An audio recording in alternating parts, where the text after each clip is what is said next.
दिख रहा है स्क्रीन? यस अच्छा, सर। अभी क्वेश्चन पढ़ो। क्वेश्चन क्या कह रहा है इसमें? क्वेश्चन में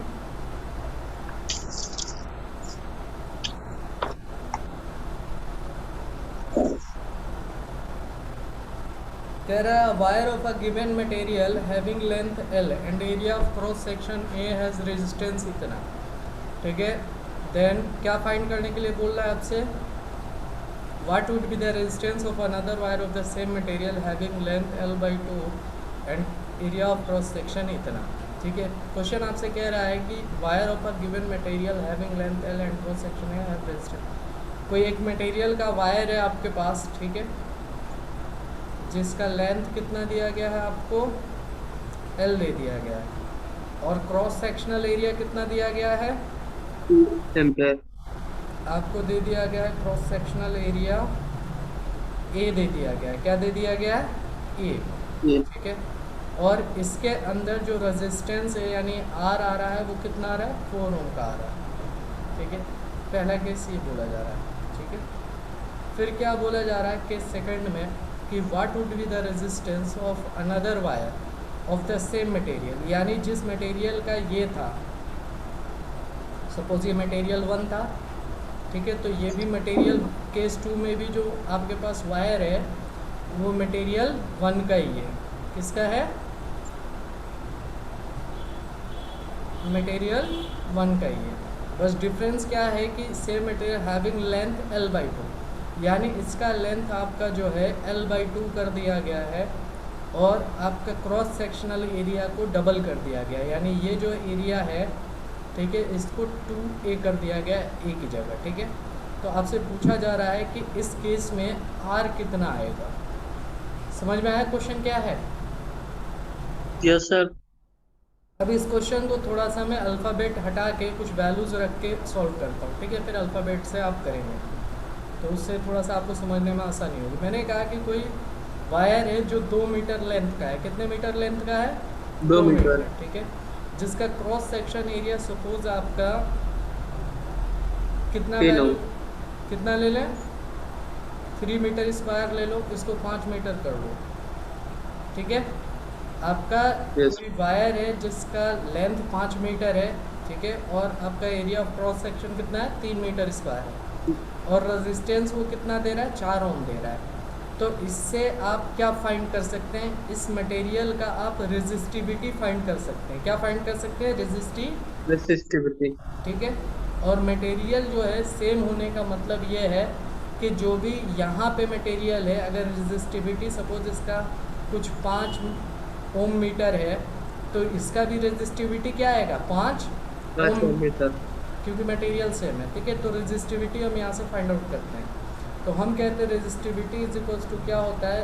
आर हमारा जो रिलेशन है वो ये है कि resistivity upon area is equals to हमारा रेजिस्टेंस होता है। अब इसमें आर तो आपको पता है 4 ओम है, रो आपको पता नहीं है, लेंथ आपने कितना लिया है? 5 मीटर लिया 5 है, मीटर।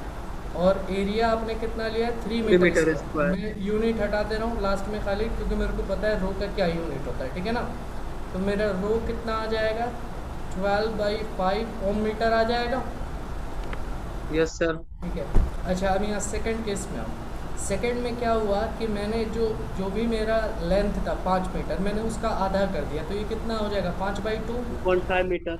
या 2.5 मीटर आप ये कह सकते हैं। ठीक है, अच्छा एरिया कितना हो जाएगा? 6 मीटर स्क्वायर, डबल कर देंगे तो। Yes sir. ठीक है, तो मुझे पता करना है आर। क्या पता करना है? आर। अच्छा, अब और मुझे इनडायरेक्ट में इसकी रेजिस्टिविटी कितनी पता है? ये तो मैंने निकाल लिया है 12 बाई 5। 5। ठीक है ना, क्योंकि रेजिस्टिविटी अगर सेम मटेरियल है तो चेंज नहीं होगा। ठीक है नहीं ना, होगा। तो यहाँ से फिर हम लोग रिलेशन यूज़ करेंगे R is equals to rho into L by A. तो आर हमारा फाइंड ही करना है, तो रेजिस्टिविटी हमारी कितनी आ गई? 12 बाई 5। ठीक है, और लेंथ कितना है भाई हमारा? 6। लेंथ कितना है? 2.5 मीटर, यानी 5 बाई 2.5 2 है। और एरिया कितना है मेरा? एरिया 6 मीटर है। Yes sir. लिख दूँ यहाँ पे? कोई दिक्कत तो नहीं होगा? Yes sir. ठीक है। अब इसके बाद से आर आपका कितना निकला, तो ये 5 से 5 कैंसिल हो गया, 12 से 12 कैंसिल हो गया, यानी 1 ओम निकल गया। कितना निकल गया? 1 ओम। 1 ओम, ठीक है। तो यहाँ पे हम लोगों ने वैल्यूज़ इसलिए लिया कि वैल्यूज़ पे आप लोग को थोड़ा सा आसान हो जाता है समझना। जहाँ अल्फ़ाबेट्स यूज़ हो जाते हैं तो फिर लगता है पता नहीं ये क्या हो रहा है, ठीक है। तो अब देखो, जहाँ पे आपने वैल्यूज़ ले रखी हैं वहाँ पे रिप्लेसमेंट दे दो जो वर्ड्स गिवन है। यानी मेरा जो लेंथ है, अब यहाँ पे हम क्वेश्चन के अकॉर्डिंग चल रहे हैं, ठीक है। तो यहाँ मेरा लेंथ और एरिया, लेंथ मेरा कितना था भाई, मैंने कितना लिया था इसमें? 5 लिया सर था। 5 मीटर। तो 5 की जगह जहाँ पे 5 दिखेगा वो मेरा लेंथ L है, तो मैं L लिख दूँगा, ठीक है। जहाँ मेरा एरिया 3 था तो मेरा एरिया कितना है, A है, तो मैं A लिख दूँगा, कोई दिक्कत नहीं है। Yes sir. तो यहाँ से मेरा रेजिस्टिविटी जो आएगा वो कितना आएगा, 4A तुम्हारा चला जाएगा मल्टीप्लाई क्रॉस में इसके पास, और L डिवाइड में चला जाएगा, ठीक है। और यहाँ मैं लिख दूँगा ओम मीटर, कोई दिक्कत नहीं है यहाँ पे, ठीक है ना। Yes sir. सेम काम करा। अच्छा, अब यहाँ पे गए सेकंड केस में, तो रो मुझे पता है 12/5 आया था, लेकिन अब अल्फ़ाबेट के केस में मेरा रो कितना आया है, 4A/L, कोई दिक्कत नहीं है, यस सर। ठीक है। अच्छा, लेंथ जो है मेरा कितना था, 5/2, और मेरा अभी कितना है, L/2। तो जहाँ 5/2 आया है वहाँ मैं क्या रिप्लेस कर दूँगा, जहाँ पे ये रो 12/5 आया वहाँ मैं 4A/L रिप्लेस कर दूँगा, कोई दिक्कत नहीं होगा। सेम काम कर रहे हैं, ठीक है। और जहाँ लेंथ मेरा 5/2 था तो अभी मेरा L/2 है, तो मैं L/2 कर दूँगा, कोई दिक्कत तो नहीं है। Yes sir. अच्छा, एरिया जो है मेरा, एरिया कितना है भाई, 6 था, और मेरा अभी इसमें एरिया कितना है, 2 2 है। एम्पेयर। तो एम्पेयर नहीं है ये, ध्यान रखना, ये ए जो है यहाँ पे 2 एरिया, ए यहाँ पे एरिया को स्टैंड कर रहा है, ठीक है, एरिया के Yes, sir. वैल्यू को, ठीक है ना। ये यूनिट नहीं, ये करंट का, ध्यान रखना।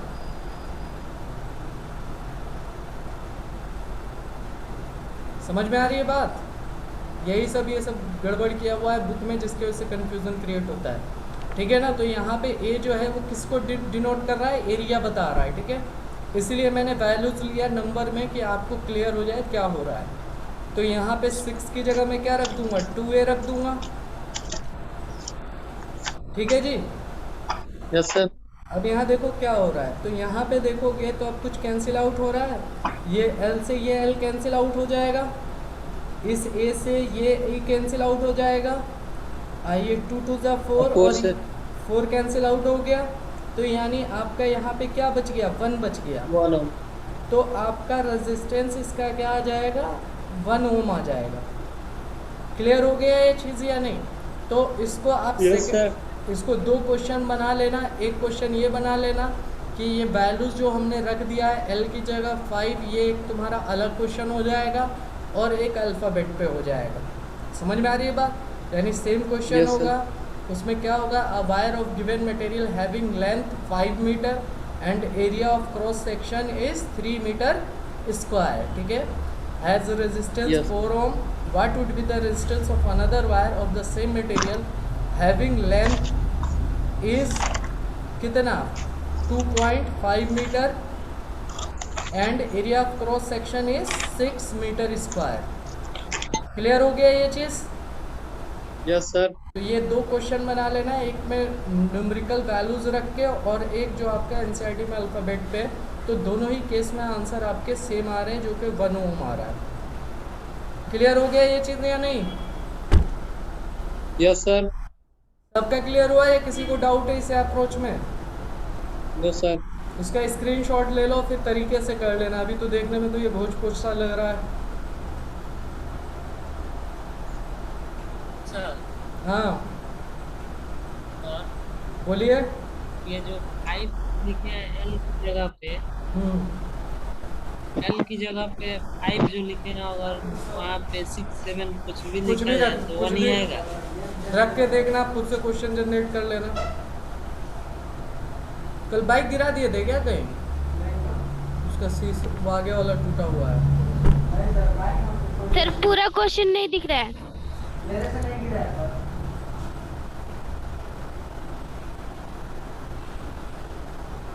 आगे वाला देखना, उसको जाओगे देखोगे ना तो जो लाइट वाला नहीं होता है पूरा टूटा हुआ है।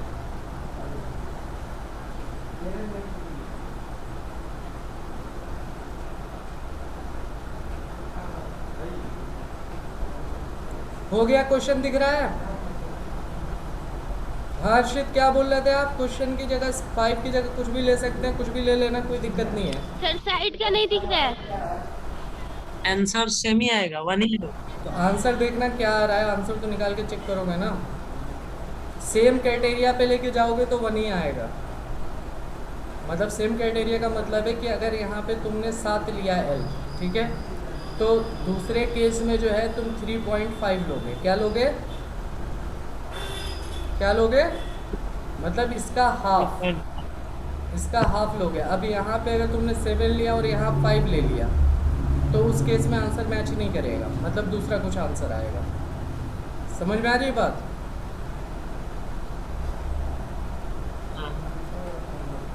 और कोई डाउट किसी को?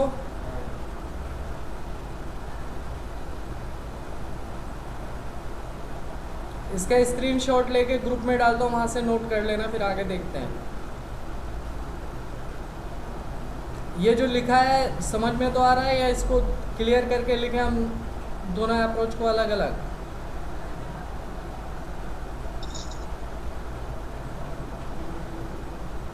हाँ भाई,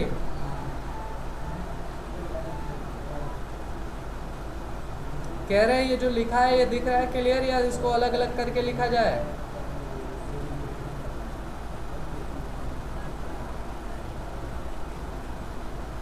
और जब समझ में आ गया तो छोड़।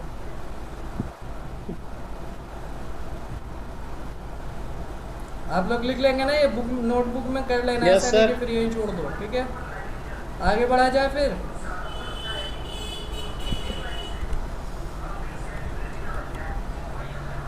यस सर, आगे।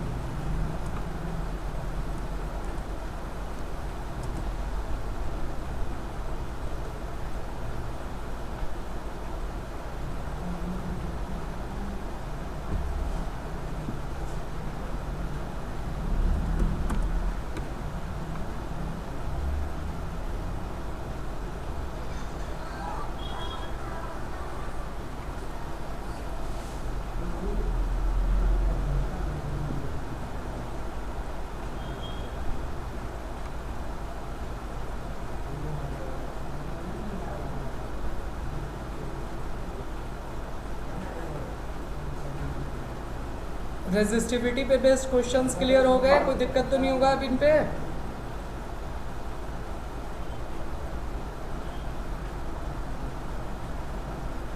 हाँ जी,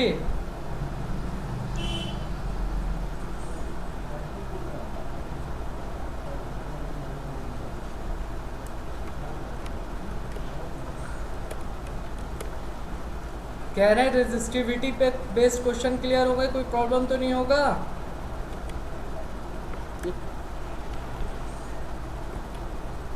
बताइए।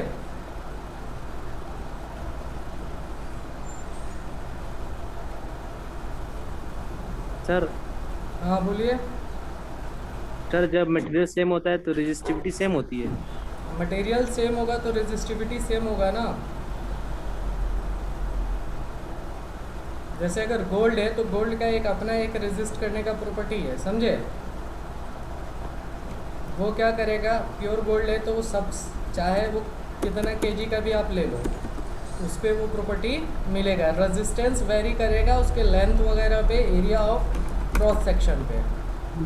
समझ में आ रही है बात? Yes sir.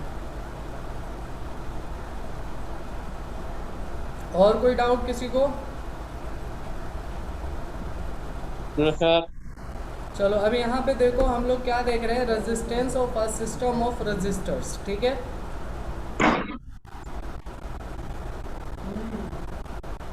अब यहाँ पे क्या किया गया है कि आपका रजिस्टर जो होता है, रजिस्टर को बेसिकली कैसे डिनोट करते हैं लोग, ऐसे आपका डिनोट किया जाता है।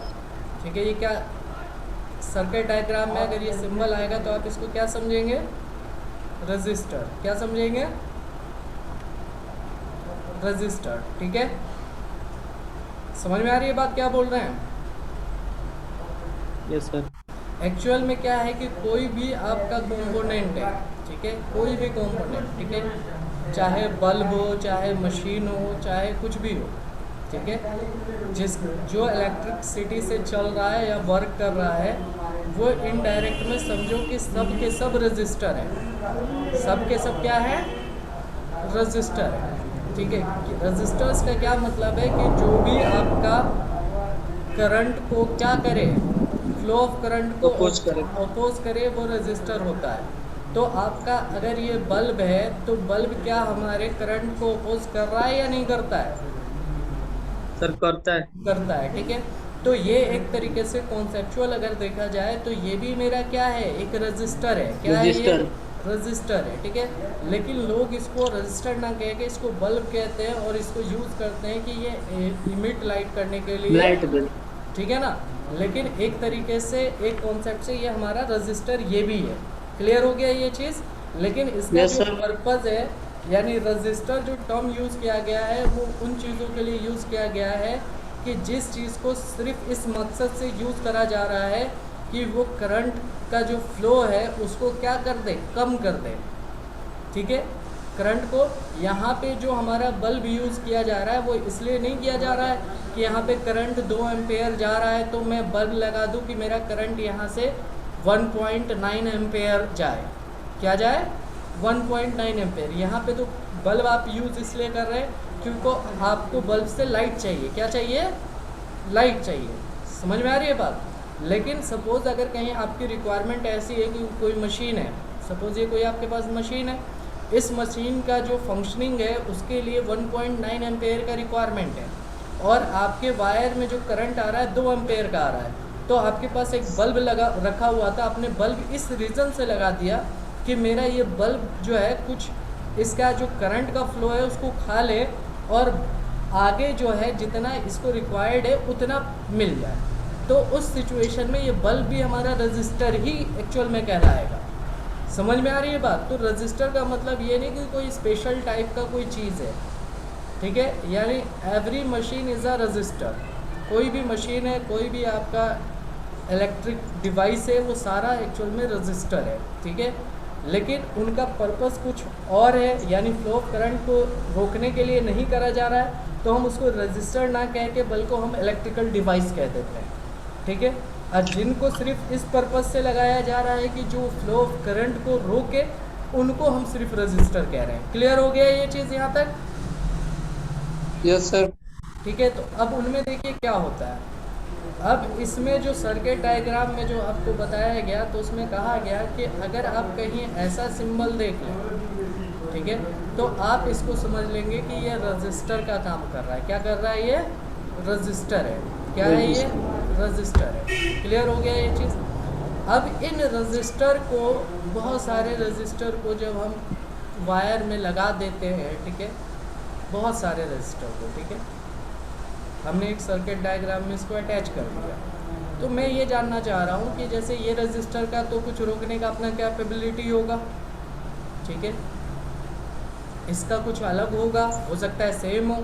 अगर हमने सपोज R1, इसको कोई एक R1 रजिस्टर लिया, कोई R2 लिया, कोई R3 लिया, तो अगर मैंने सेम मटेरियल का सेम डिवाइस ही ले लिया तो हमारा कैपेबिलिटी सेम होगा। बट ऐसा भी हो सकता है कि R1 मेरा कुछ अलग मटेरियल का रजिस्टर है, इसका कुछ अलग मटेरियल का रजिस्टर, तो अलग अलग भी हो सकता है। तो मैं ये जानना चाह रहा हूँ कि जो मैंने ये अलग अलग रजिस्टर लगाए हैं अपने सर्किट में, यानी जो रूम का मैंने वायरिंग करा उसमें रजिस्टर लगा दिया अलग अलग, तो मेरा ओवरऑल, मतलब ओवरऑल जो मेरा रजिस्टर, अगर मुझे बोलना हुआ कि पूरे सर्किट में मेरा रेजिस्टेंस क्या जा रहा है, मतलब मुझे इससे मतलब नहीं है कि ये क्या रेजिस्टेंस दे रहा है, मुझसे ये नहीं मतलब है कि R2 रजिस्टर मेरा क्या रेजिस्टेंस प्रोवाइड कर रहा है, मुझे इससे मतलब नहीं है कि R3 रजिस्टर जो है मेरा क्या रेजिस्टेंस प्रोवाइड कर रहा है। मैं बल्कि ये जानना चाह रहा हूँ कि जो मेरा पूरा सर्किट डायग्राम है उसमें अगर एक वर्ड में मुझे बोलना हो कि मेरा रेजिस्टेंस कितना है तो वो क्या होगा, जिसको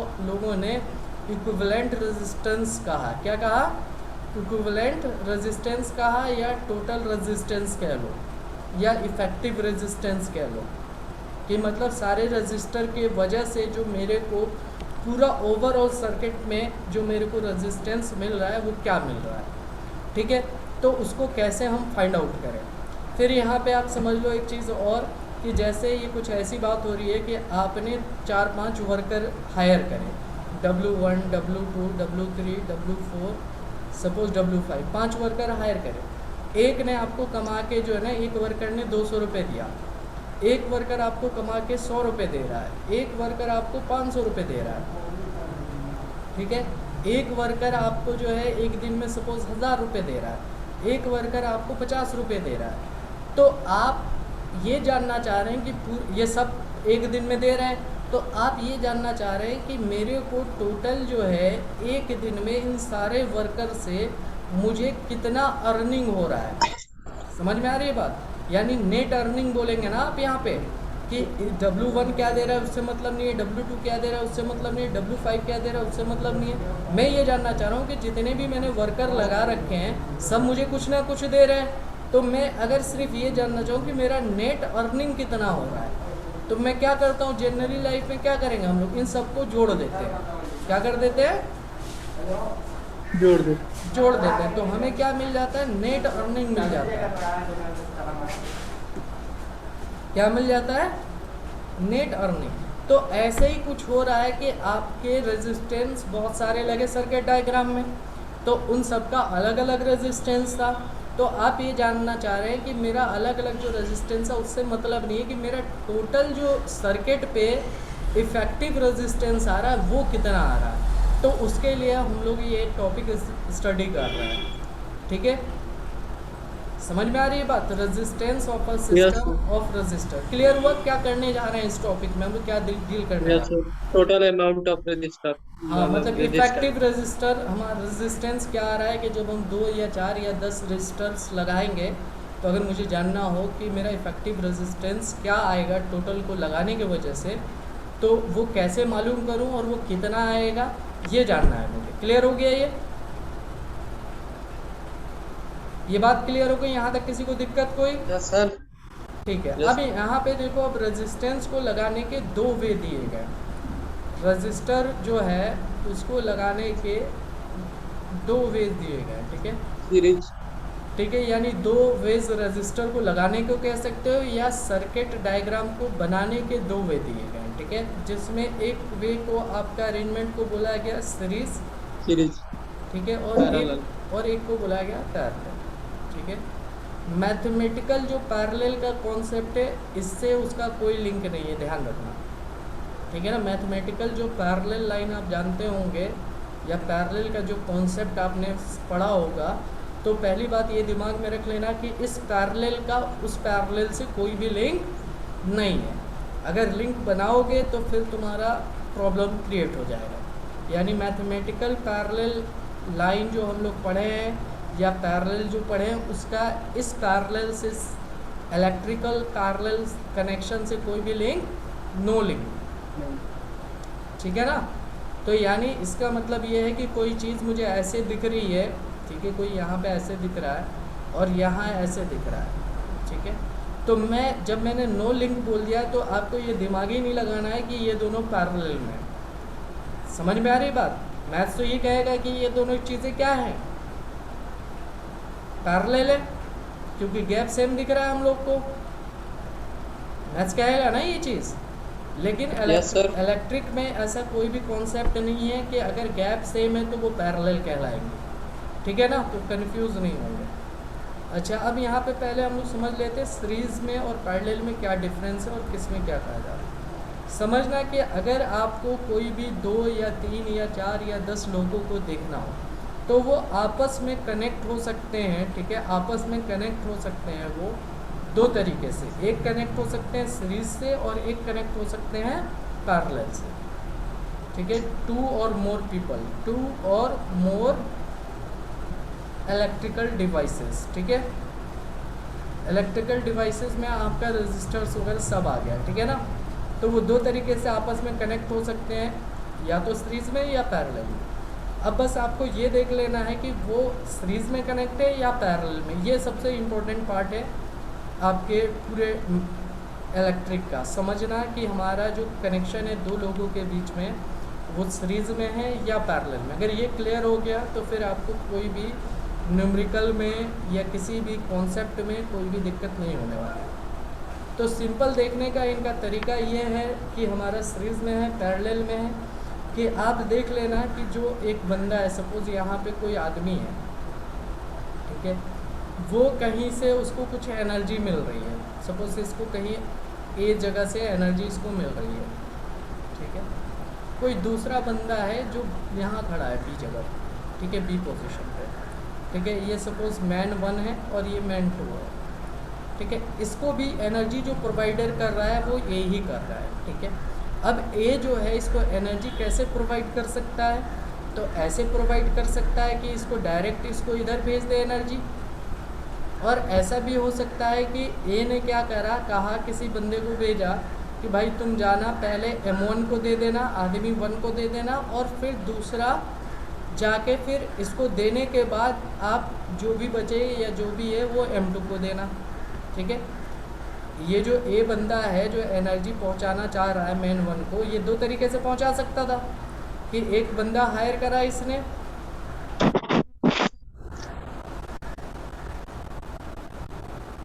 इनको क्या हो गया भाई,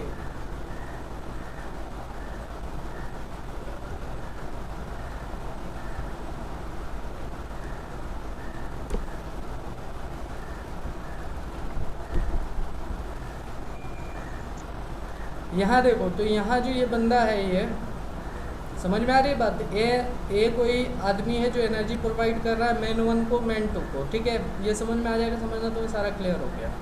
तो ये जो प्रोवाइडर है एनर्जी, ये किसी आदमी 1 को हायर करा और कहा कि भाई जाओ पहले M1 को दे देना और फिर जाके तुम M2 को देना, ठीक है। ऐसा भी ये कर सकता था कि इसने क्या करा कि दो आदमी हायर कर लिए कि भाई तुम जाके M1 को दे दो और तुम भाई जाके M2 को दे दो, ठीक है। समझ में आ रही है बात, क्लियर हो रहा है ये चीज़। तो अब यहाँ पे क्या हो रहा है कि जो अगर इसने दो आदमी हायर कर रखे हैं तो यहाँ पे क्या होगा कि ये बंदा जो लेके M1 पे गया, सपोज ये M1 पे नहीं जा पाया, कुछ इसको प्रॉब्लम आ गई, ठीक है। तो क्या M2 के पास एनर्जी पहुँचेगा या नहीं पहुँचेगा?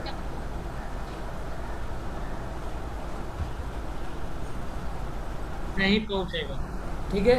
अगर सिर्फ एक ही बंदा होता तो नहीं पहुंचता, लेकिन अगर सपोज आपके पास इसके लिए एक M1 पे जाने के लिए एक बंदा था और M2 के लिए भी दूसरा बंदा था, तो ये तो फेल हो गया, ये नहीं पहुंच पाया। लेकिन जो दूसरा बंदा है वो तो इस पर डिपेंड नहीं कर रहा है ना, नहीं कर रहा है, तो यानी ये यहाँ पे इसको एनर्जी मिल जाता। समझ में आ रही है बात, समझ में आ रहा है यहाँ पे जो बोल रहे हैं हम? हाँ सर। ठीक है। तो इसका मतलब ये है कि ये जो कनेक्शन है, ये जो आदमी है जो एनर्जी प्रोवाइड कर रहा है, ठीक है, अगर सिर्फ इसने, अब यहाँ पे बात होगी कि ये जो मैन 1 है और ये जो मैन 2 है, इनके बारे में बात होगी कि मैन 1 और मैन 2 आपस में मैं कैसे बोलूँगा कि ये कैसे एक दूसरे से कनेक्टेड है, ठीक है। तो अगर इनका जो एनर्जी प्रोवाइडर है वो ऐसा इसको एनर्जी प्रोवाइड कर रहा है कि M1 से होके ही M2 पे एनर्जी जाएगा। क्या कहा मैंने? M1 से होके ही M2 पे एनर्जी जाएगा। तो आप समझ लेना कि वो केस आपका सीरीज का है। किसका केस है वो?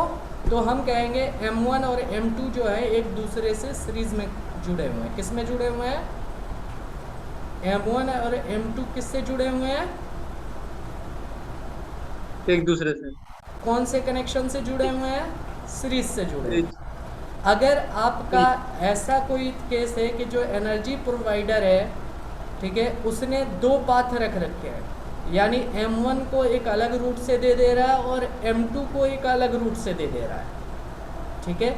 यानी इन पे M1 और M2 एक दूसरे पे कोई भी इनका लिंक नहीं है, ठीक है। तो इस केस में अगर मुझे M1 और M2 के बारे में कनेक्शन बताना होगा कि ये कैसे लिंक है, तो मैं बोलूँगा भाई ये पैरेलल में। किस में है ये? पैरेलल में।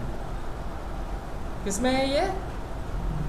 पैरेलल में, ज्वाइन में। और अगर ऐसा है कि एक ही पाथ है दोनों का, यानी M1 पे जाएगा उसके बाद ही M2 पे जाएगा, तो मैं कहूँगा M1 और M2 कैसे हैं मेरे कनेक्टेड एक दूसरे से? सीरीज में कनेक्टेड। सीरीज। समझ में आई बात या नहीं आई? सर पैरेलल में एनर्जी कहीं भी पास हो जाएगा? कहीं नहीं, मतलब पैरेलल में क्या है कि जो एनर्जी प्रोवाइडर है वो M1 को एक अलग पाथ से दे रहा है और M2 को किससे दे रहा है? एक अलग पाथ से। ऐसा नहीं हो रहा है कि जो आपका एनर्जी लेके जाने वाला बंदा है वो पहले M1 के पास ले जा रहा है और फिर उसके बाद से हमारा M2 के पास। क्लियर हो गया ये? सर पैरेलल कॉम्बिनेशन में सर एनर्जी देने का जो ये वे है वो अलग तरीके से है, अलग रास्ते से। अलग दो रास्ते मतलब ये मैं आपको नॉर्मल डेली लाइफ पे रिलेट करके बताया, जिससे आपको ये समझ में आ जाए कि जो अब आदमी है वो समझ लो हमारा इलेक्ट्रिकल डिवाइस है। समझ में आ रही है बात? अब उनके पास जो हमारा जो इलेक्ट्रिसिटी में काम हो रहा है एक्चुअल में तो करंट जा रहा है। तो करंट अगर सेम पाथ से चला जा रहा है, यानी एक ही रास्ता है, यानी पहले वो जो आपका इलेक्ट्रिकल डिवाइस 1 है उसके पास करंट गया और फिर उसके बाद ही इलेक्ट्रिकल डिवाइस 2 पे करंट जाएगा। तो मैं कहूँगा कि ये जो मेरे इलेक्ट्रिकल डिवाइस है ये एक दूसरे से किस में कनेक्टेड है भाई? सीरीज में है, पैरेलल में है? सर सीरीज में, ठीक है। लेकिन अगर ऐसा केस हो रहा है कि सीरीज में, और अगर ऐसा केस हो रहा है कि इलेक्ट्रिकल डिवाइस मेरा 1 है और कोई इलेक्ट्रिकल डिवाइस मेरा 2 है उसी के आगे, ठीक है। लेकिन हो क्या रहा है यहाँ पे, यहाँ ध्यान दीजिए, मैंने क्या करा कि जो यहाँ से करंट आ रहा था, ठीक है, उस करंट से मैंने क्या करा, एक रास्ता इधर दे दिया, ठीक है, और यहीं से मैंने एक रास्ता इसको दे दिया, ठीक है। तो अब ये दोनों एक दूसरे से किस में कहलाएंगे? सीरीज में, पैरेलल में? पैरेलल। ये पैरेलल में कहलाएंगे, जबकि देखने में तो मैथमेटिकल पैरेलल में नहीं लग रहे हैं ना। क्लियर हुआ ये चीज़ या नहीं हुआ? Yes sir. अच्छा, कोई तीसरा और इलेक्ट्रिकल डिवाइस होता, सपोज तीसरा इलेक्ट्रिकल डिवाइस ऐसा होता है कि वो इसके साथ यहाँ लगा है, ठीक है, E3 इसके साथ यहाँ जुड़ा है। तो अगर मैं अब बोलता कि भाई E1 और E2 और E3 एक दूसरे से कैसे ज्वाइन है, तो ये E2 है और ये E3 है। मेरा पेन यार वर्क नहीं कर रहा है इसलिए थोड़ा सा ऐसे चल रहा है कीबोर्ड से, उससे कर रहा हूँ माउस से, ठीक है। तो मैं कहूँगा E2 और मेरा E3 दोनों कैसे ज्वाइन है एक दूसरे से? पैरेलल में या सीरीज में है? सीरीज में। तो सीरीज में। लेकिन मैं सीरीज अगर में है सर। सीरीज में, गुड। लेकिन अगर मैं ये बोलूँ कि E3 और मेरा E1 कैसे ज्वाइन है एक दूसरे से, तो क्या बोलोगे आप? पैरेलल में। पैरेलल में, ठीक है ना। तो हो सकता है कि एक पाथ में बहुत सारे एक दूसरे से लिंकअप दो, सीरीज में भी, और हो सकता है किसी और से वो पैरेलल में भी हो। क्लियर हो गया ये चीज़ या नहीं? तो आप कहेंगे कि सर E1 E2 जो है मेरा पैरेलल में है, E1 E3 जो है सर मेरा पैरेलल में है, E2 E3 मेरा सर सीरीज में है। समझ में आई बात या नहीं आई? Yes sir. अच्छा, अगर सपोज मैंने यहाँ पे इसको ब्रेक कर दिया, यहाँ पे कोई एनर्जी ले जाने वाला बंदा था, मैंने इसको यहाँ पे रोक दिया, तो क्या E3 पे एनर्जी पहुँच पाएगा? करंट पहुँच पाएगा? नहीं पहुँच पाएगा, ठीक है। क्या मेरा E1 पे पहुँच पाएगा? हाँ। अगर मैंने यहाँ ब्रेक कर दिया तो क्या मेरा E1 के पास एनर्जी पहुँच पाएगा या नहीं पहुँच पाएगा, ये पूछो। एनर्जी कहीं यहाँ से जाएगा सर। तो आप कहोगे सर जाएगा, क्योंकि E1 से इसका कोई लिंक नहीं है। E1 का तो एक दूसरा पाथ है, ये पाथ तो इस पाथ में नहीं आ रहा है ना। लेकिन सर E2 पे भी तो नहीं जाएगा ना। E2 पे भी नहीं जाएगा और E3 पे भी नहीं जाएगा। समझ में आ रही है बात? तो मैंने ब्रेक तो E2 का तो करा इसे ना। क्या बोलेंगे अगर सर एक ही पे जा? बोलो। अगर एक ही पे जा रहा है तो इसे क्या बोलेंगे? एक ही पे नहीं, यहाँ पे आप बोलेंगे एक पे जा रहा है, ठीक है। यहाँ पे देखो समझाना क्या जा रहा है, हम ये कह रहे हैं कि जैसे आपने यहाँ तो कनेक्शन काटा किसका, E2 का काटा, किसका काटा, E2 का, हाँ, यहाँ से, ठीक है। E2 का। लेकिन इफेक्ट इसका E3 पे भी पड़ गया, पड़ गया ना। हाँ। E3 पे भी Yes, नहीं sir. पहुंचा, हाँ। क्यों? क्योंकि E3 और E2 कैसे ज्वाइंट थे, सीरीज में ज्वाइंट थे। किसमें ज्वाइंट थे, सीरीज में, सीरीज में। ठीक है। लेकिन अगर आपने पैरेलल में नहीं। ये E2 और E3 पैरेलल में है,